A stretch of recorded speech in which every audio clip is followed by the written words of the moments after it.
동굴 속에서만 사는 한 원시인 부족이 있어요. 근데 그 중에 가장 지혜로운 사람 한 명을 특수 비행기에 태워가지고 대한민국 서울 강남 한복판에 탁 내려놓고 거기서 보고 느끼고 체험하게 했어요. 그러다가 이제 다시 원래 살던 동굴로 딱 옮겼습니다. 그가 자기 부족에게 자기가 본 내용을 설명을 한다면 어떻게 할까요?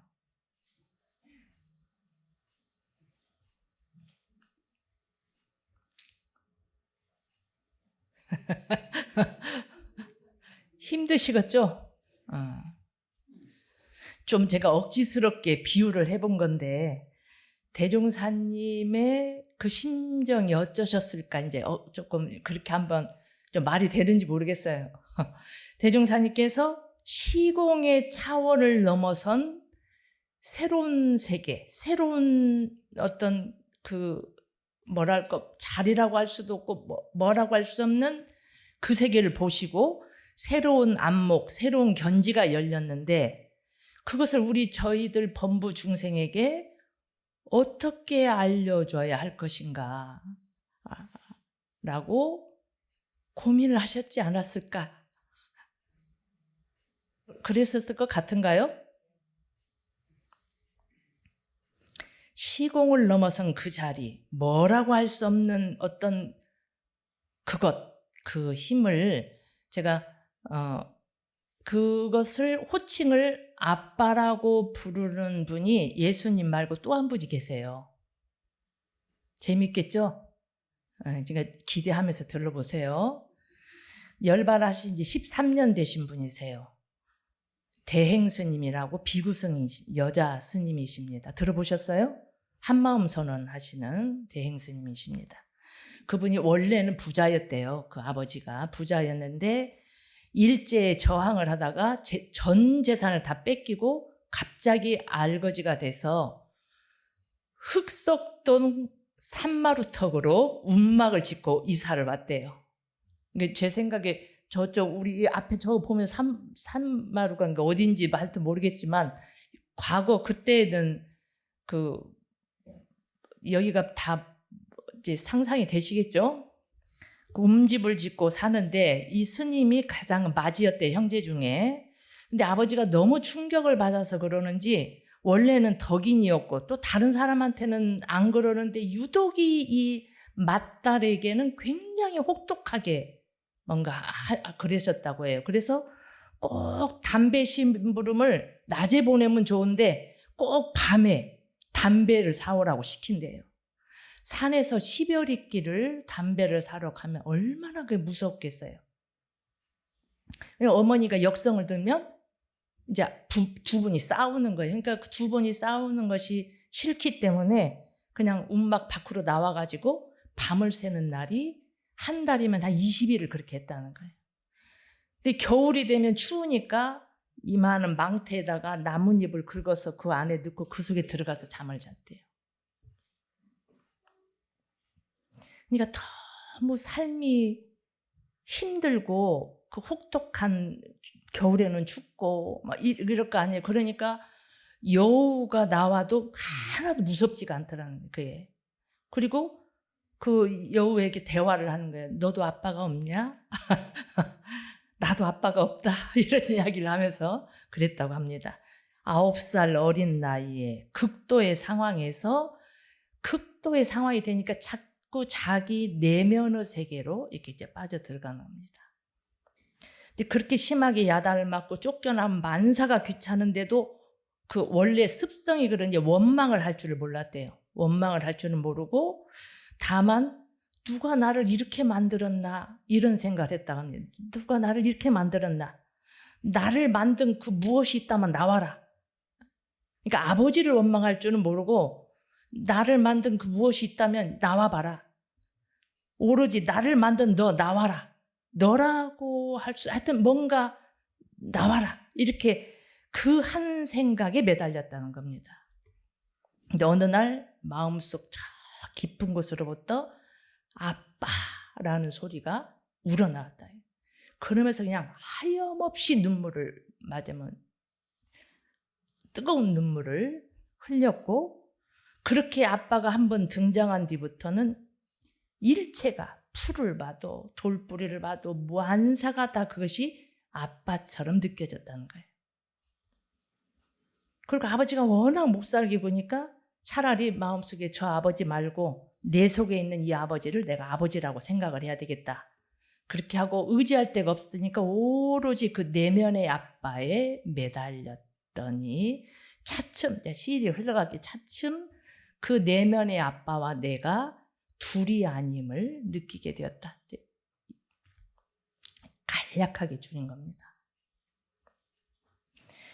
근데 예수님 당시에 그 지역의 풍습은 그 수명이 짧기 때문에 일찍 결혼을 했대요. 그래서 13세, 4세가 되면 결혼 정년기였는데 대개 부모가 이렇게 결혼한 상대자를 정해줬답니다.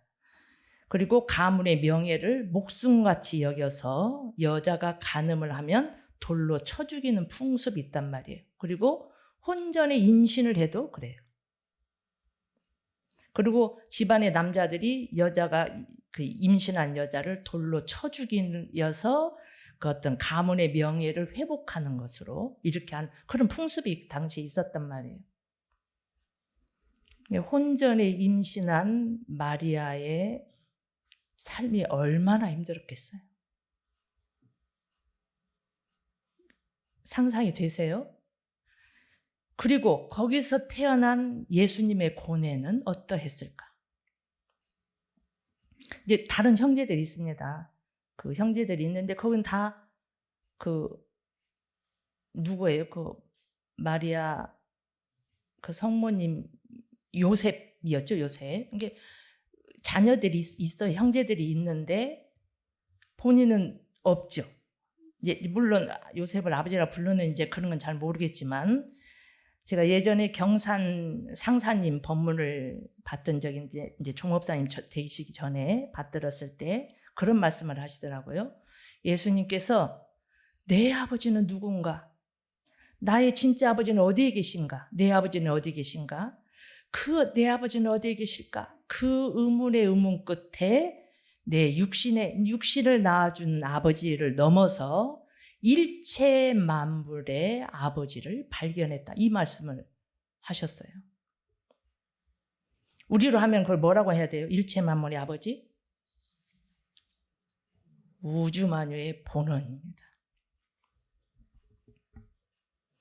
대종사님은 하늘은 왜 저렇게 푸를까?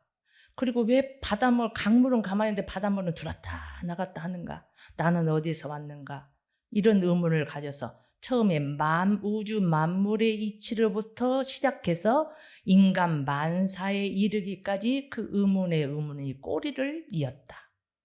그 의문을 놓을 수 없어서 그 의문을 풀려고 고행 끝에 대각을 하시고, 그리고 그 진리에 대한 첫 말씀, 이걸 이제 우리가 대각일성이라고 하죠. 대각일성 뭐라고 하셨죠?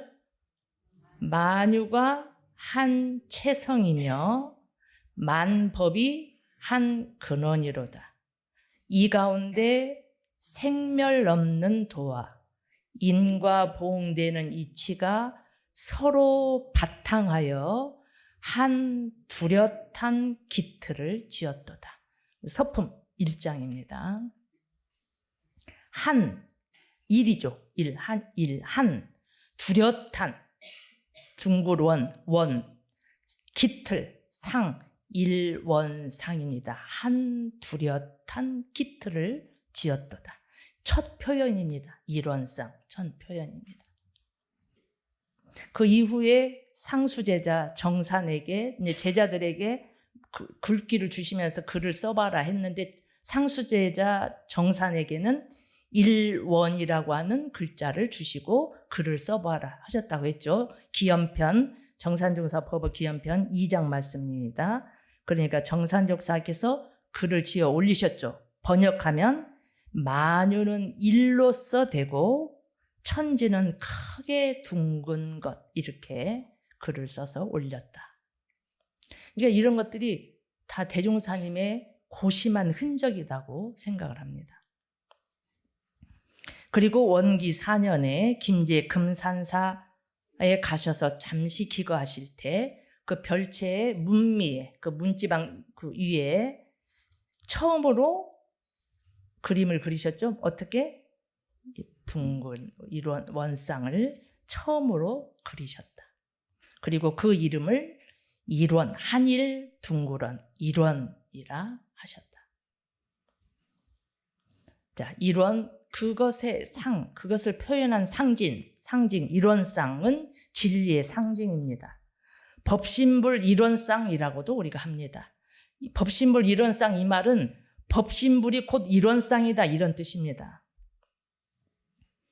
대종사님은 법신불을 원으로 표현하시고 그것을 신앙의 대상과 수행의 표본으로 세워주셨습니다. 우리가 이름이라고 하는 것, 이름 자체는 진짜가 아니죠. 실상이 아닙니다. 그냥 임으로 붙인 것이죠. 우리가 태어나면 부모님이 내 이름을 뭐라고 붙이잖아요. 그게 이름입니다. 그러니까 그 이름 자체가 나 자체는 아닐 거 아니에요. 나의 실상은 아닙니다. 그러나 그 이름 속에는 어떤 의미와 이미지가 내포되어 있죠. 그러니까 아빠라는 이름은 뭔가 그때 남성 중심의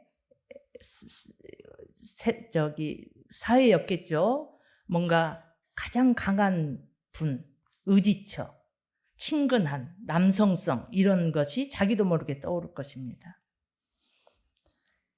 대행스님은 후일의 아빠를 이제 나중에 조계종으로 이렇게 편집하면서 원래는 그러니까 누구 가르침을 받고 이분이 한 게 아니에요. 그랬다가 주인공으로 이름 바꿔요. 그래서 대행스님 제가 보면 주인공 이렇게 합니다.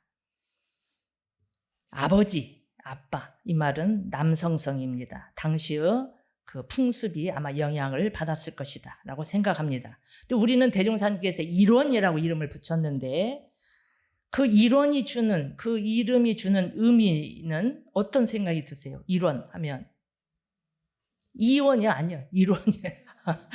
그러니까 절대 뭔가 한 둥근 뚜렷한 이런 의미가 있죠.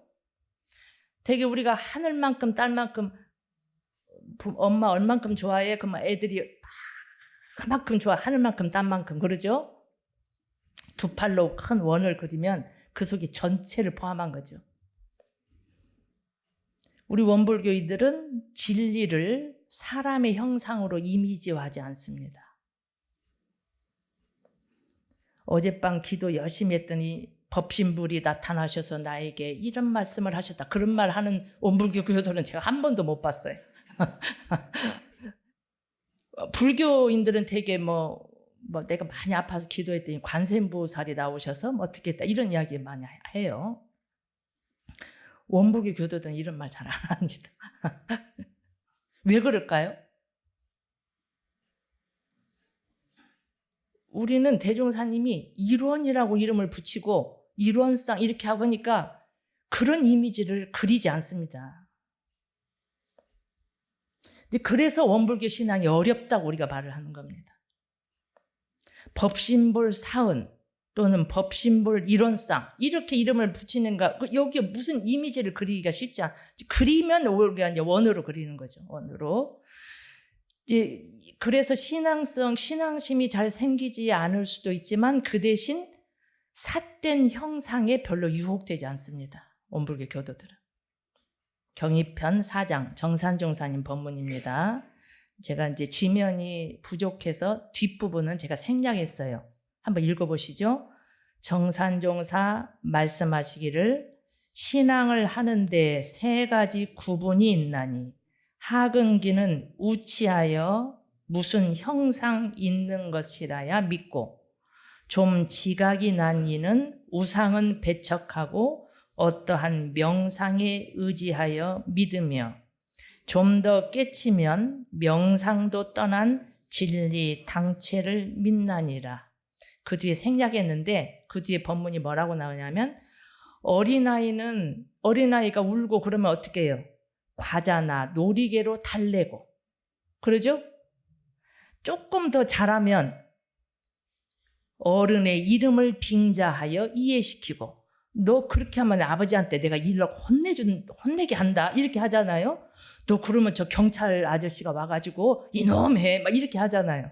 그러니까 어른의 이름을 빙자해서 이해시키고, 어른이 되면 경위를 일러주어서 자각한다.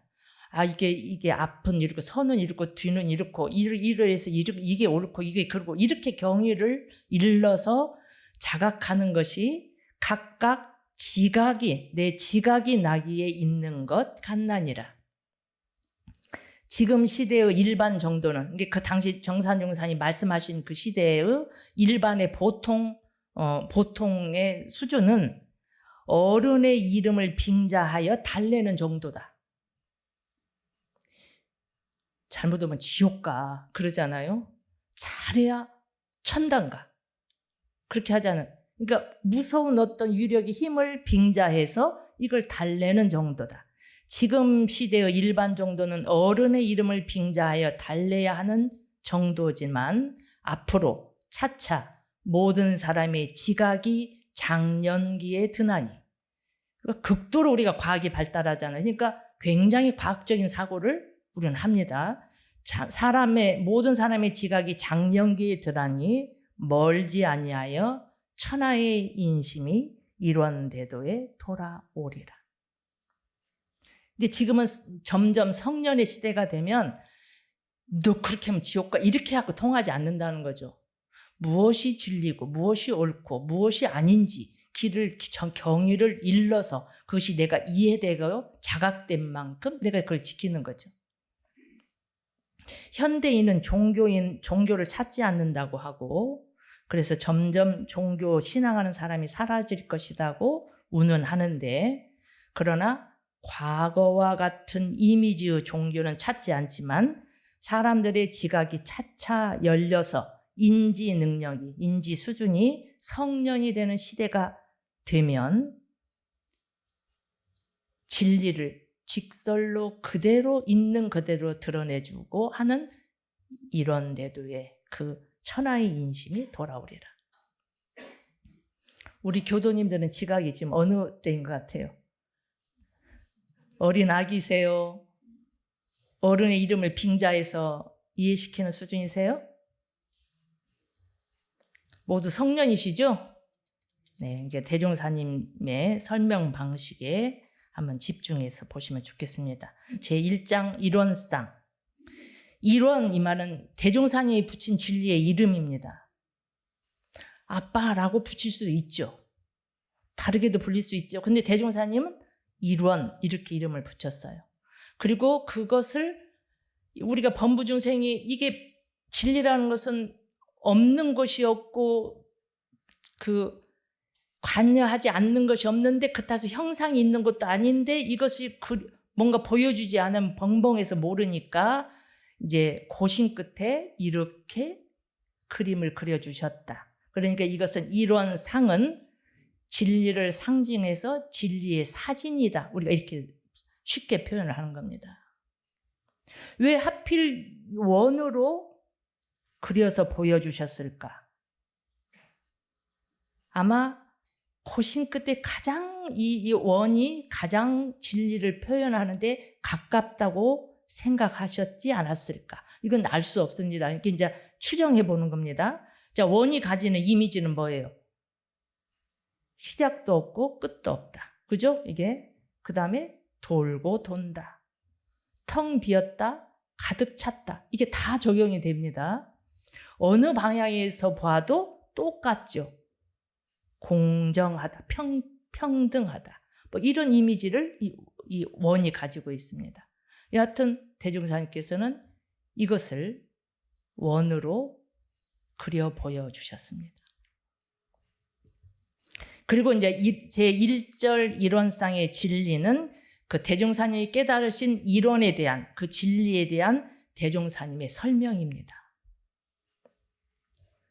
일원은 우주만유의 본원이며 재불재성의 시민이며 일체 중생의 본성이며, 일원은 우주만유의 본원으로 존재하십니다. 아까 하나님이 만물을 창조했다. 이것은 기독교적인 운유식으로 표현하는 겁니다. 1호는 우주만유의 본원입니다. 1호는 재불재성의 시민으로 존재하십니다. 모든 성자들의 그 마음씀이 똑같은데, 도장은 이렇게 여기다 찍어도 똑같고 저기다 찍어도 똑같고 조금만 틀려도 이건 안 되잖아요. 그러죠? 그러니까 이 인자가 도장 인자예요. 성자들의 마음은 도장같이 똑같아. 1호는 재불재성의 시민으로 존재하십니다. 또 그 1호는 일체중생의 본성으로 계십니다. 일체중생, 나는 일체중생 속에 들어가는가요? 네, 나의 본성입니다. 1호는 나의 본성입니다. 1호는 나의 본원입니다. 나는 재불재성에 들어가지 않으니까 나의 시민입니다. 이렇게는 못 하시겠죠. 나의 본성으로 존재하시고 나의 본원으로 존재하십니다. 그러니까 이 단락은 진리와 나와의 관계를 이렇게 표현했다. 이렇게 해석을 하시는 어른도 계십니다. 자, 그 다음에 두 번째 단락입니다. 한번 읽어보실까요? 대소유모의 분별이 없는 자리며 생멸거래에 변함이 없는 자리며 선악업보가 끊어진 자리며 언어 명상이 동공한 자리로서. 이것도 앞에 주어가 생략된 거예요. 1호는 대소유모의 분별이 없는 자리입니다. 1호는 생멸거래에 변함이 없는 자리입니다. 1호는 선악업보가 끊어진 자리입니다. 1호는 언어 명상이 동공한 자리입니다. 뭔가 1단락과 2단락은 표현의 방법이 다릅니다. 이것은 1원의 진리에 뭔가 없고 끊어지고 동공한 그 속성을 표현했다. 텅 빈 속성, 없고 없는 자리, 진리의 속성을 설명하는데 없고 없는 그 속성을 설명했다. 그래서 저는 이것을 단락으로 나눠 봤습니다. 자, 3 읽어보실까요? 공정영지의 광명을 따라 대소유무의 분별이 나타나서 선악업보의 차별이 생겨나며 언어 명상이 완연하여 시방삼계가 장중의 한 구슬같이 드러나고, 앞에는 없고 끊어지고 없다 했는데 여기는 다 이제 분별이 나타나고 차별이 생겨나고 언어 명상이 완연하고, 그래서 시방삼계가 이렇게 장중의 구슬, 손바닥의 구슬은 다 환히 보이는 거잖아요. 이렇게 환히 드러나고 보이는 우주의 광명한 속성을 표현했다. 이렇게 구분할 수 있겠다 싶어서 이 단락을 따로 해놓은 겁니다. 만상이 다 다르잖아요. 교도님들도 다 다른 모습을 가지고 계시죠. 이렇게 만상이 완연하게 드러나 있는 이 진리의 속성을 이렇게 이 단락에 표현하셨다. 자, 4단락 한번 보시죠. 4. 진공묘유의 조화는 우주만유를 통하여 무시광겁에 은현자재하는 것이 곧 이론상의 진리니라. 이렇게 텅 비었지만 그러나 만상이 완연한데 이것이 가만히 있는 것이 아니라 끊임없이 이렇게 변화된단 말이에요. 그래서 그것이 무엇을 통해? 우주만유를 통해서 무시광겁에 시작도 없고 끝도 없이 영원히 은현, 숨었다 나타났다 나타났다 숨었다 이렇게 하면서 은현자재하는 것.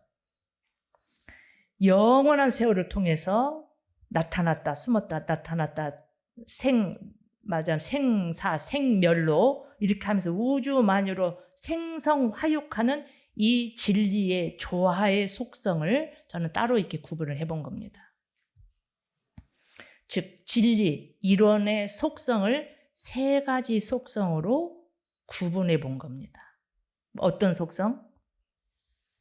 텅 빈 속성, 없고 없는 속성. 그러나 분명히 만상이 완연한 나타난 속성. 그것이 가만히 있는 게 아니라 끊임없이 생멸로 변화하고 있는 속성. 이 세 가지 속성으로 설명했다고 저는 생각하고 이렇게 구분을 해본 겁니다. 다른 데서는요, 진리를 두 가지 속성으로 설명하는 것도 있어요. 뭘까요?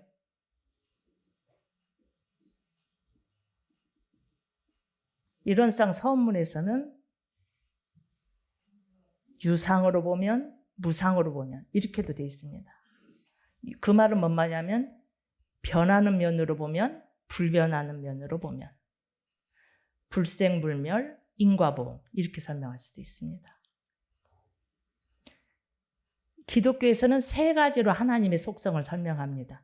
성부, 성자, 성령, 삼위일체의 하나님 그렇게 하잖아요.